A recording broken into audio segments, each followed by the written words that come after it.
All right, so there was a lot of things that happened in the Nintendo Direct yesterday, and we have a podcast coming out early next week that's going to have a lot of discussions on it, and I do want to focus on a lot of the positives I think came out of that Direct, because there's a lot of amazing announcements that I really want to talk about, including just an overall, was the Direct good or not, but what I want to focus on right now, and I know it feels like I'm beating a dead horse, but this horse is arriving in less than 5 days, and you will have to pay for it bare minimum within like 11 or 12 days because you get a week free trial, and that is the Nintendo Switch Online service. Now, I've talked a lot about it. I've been critical about this online service for well over a year. Back when it was initially announced, I didn't think it was that impressive. And even though it's only $20, I still don't think it's that impressive today. But here's the thing. The service is worse than I even thought it would be. And that bothers me. Because here's the deal. The entire reason that I got the Nintendo Switch Online service, or will be getting it, I should say, I haven't paid for it yet, it was for cloud backups. It was basically the only thing I'm interested in the entire service. I hate how they presented it in the Direct. They presented it as if paying for online is suddenly a feature. Allow us to introduce 5 features included with your membership.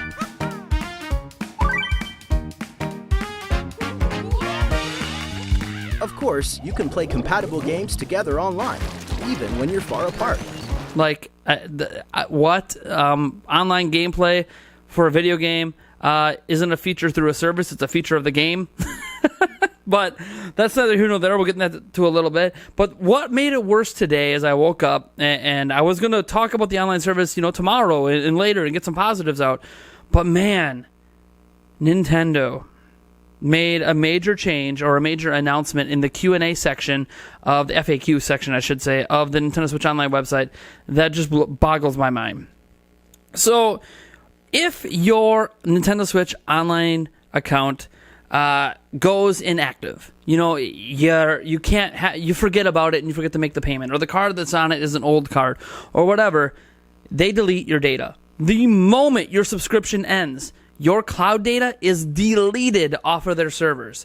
So that basically means through pure accident, maybe no fault of your own, maybe the card you used to pay for it expired.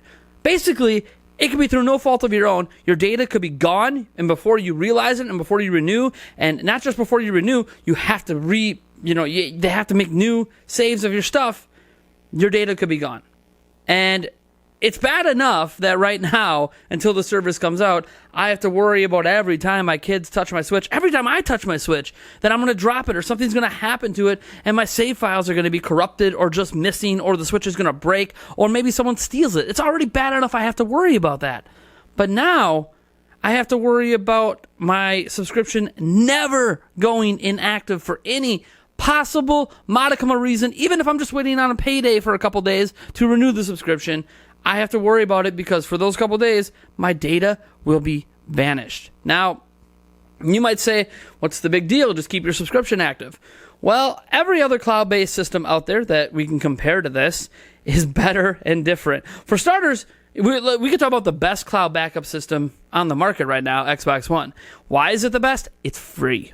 They do not charge you for the cloud-based system. And you might be like, really? They don't? No, it's not part of their $60 Xbox Live. It's not behind a paywall. You get cloud backups 100% for free on Xbox. So, yeah, you never really need to worry about a subscription going inactive because there's no subscription. It just works.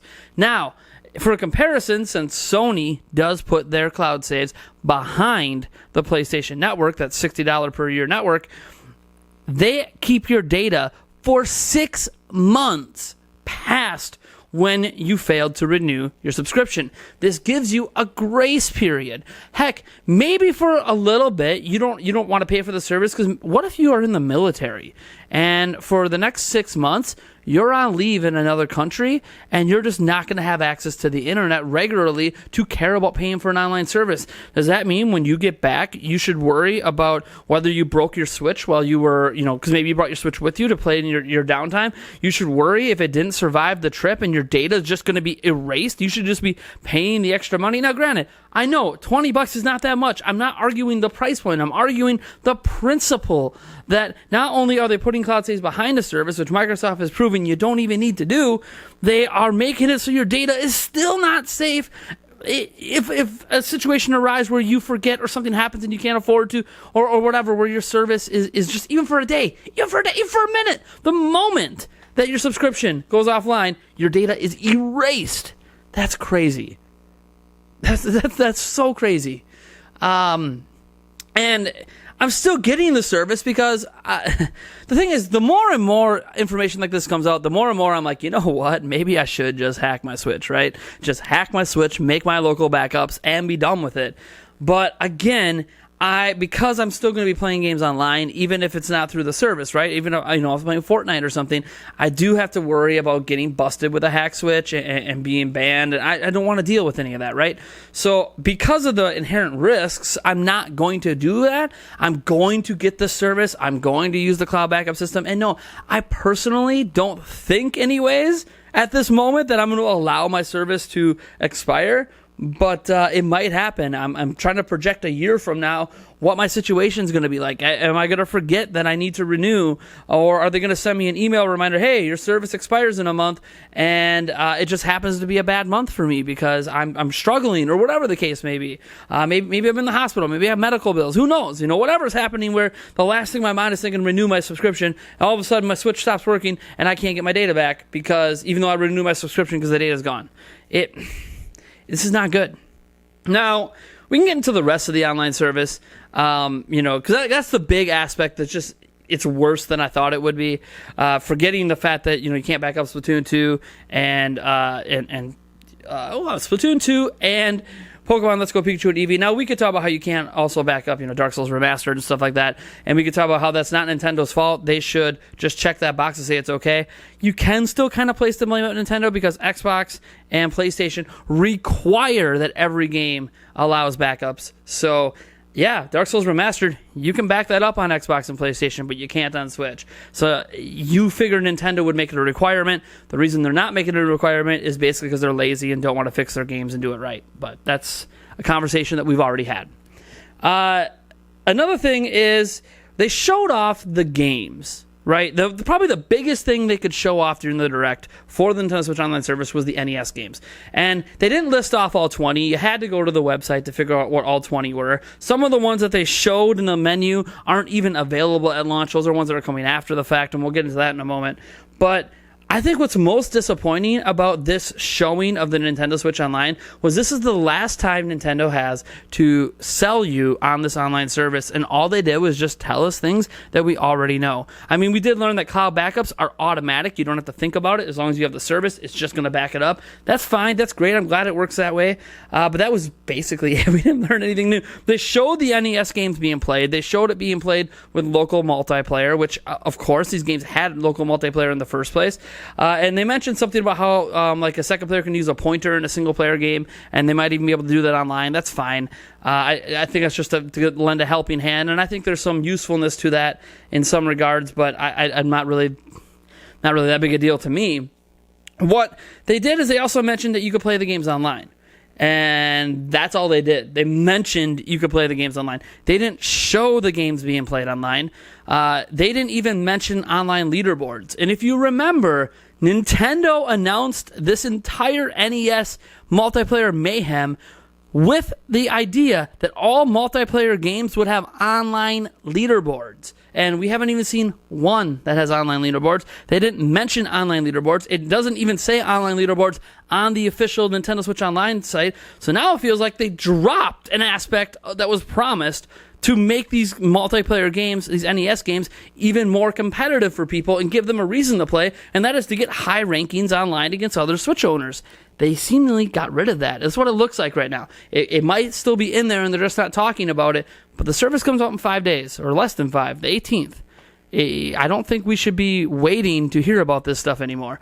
Now, they did finally mention, swap play too. Remember they mentioned swap play for single player games that someone else, this is something PlayStation actually has in place. Someone else can watch you play a game and then take over your game for you to help you out. That is something they've mentioned in the past, not mentioned in the Direct, not mentioned on the website anymore. Did they drop that? Or is it just something that's going to be there but they didn't talk about it? Again, I guess I'll know when the service launches, but it just feels really strange that two of the major features of the NES games they're not talking about. And they didn't tell us in the Direct how often we can expect new games. Now we know, though, because the website did update, and they're giving us 3 new NES games per month. We don't know when those games are coming. We don't know if it's the beginning. We don't know if it's the end or in the middle. Are they going to be spread out throughout the month? We don't know. But what I do know is that's all we're getting is 3 new NES games per month. They have 9 games currently announced for the next 3 months, for October, November, and December. I'm assuming after we get past October, they'll let us know for January. After we get past November, we'll know for February. That's what I assume. They're just going to give us a three-month outlook. That's fine. I don't mind a 3-month outlook versus having to know all the games coming out for the next year. But is it just me, or does 3 games a month seem really like a low number? I remember a time on Virtual Console when it felt like we were getting 3 games a week. And 3 per month is not... I mean, I know there's extra features, but you know how long it's going to take them to expand the NES library at 3 games per month? Guys, if they plan to finish off the NES library before getting to the SNES, they are extending the NES library for years through this current method anyways.